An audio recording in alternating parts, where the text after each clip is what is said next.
really only talks about making sure stuff doesn't freeze. Right. There's more that you might want to do to winterize your RV. That is, get it prepared to be away from you or in storage for several months. I know you got ideas on that. Right. Well, a lot of it is you know, people will ask, what about your refrigerator? Because even if you completely take everything out and you close those doors for 4 months, when you open those up, it doesn't smell too great. Yeah. Right? So we actually recommend keeping those doors open.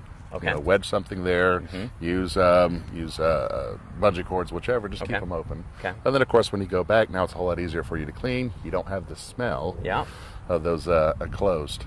If you're going to have it store outdoors, I would find a way to skirt it. Okay. If it's going to be stored outdoors, if it's going to be stored indoors, there's not much you need to do. The one last thing that I would definitely recommend, during the winterization process, if you can, at any cost, keep it plugged in.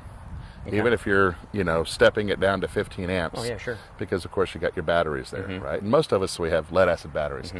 The converter that's on there is going to maintain that battery, right? A lot of people think if they just simply hit their battery disconnect, their battery's going to be okay. It's not.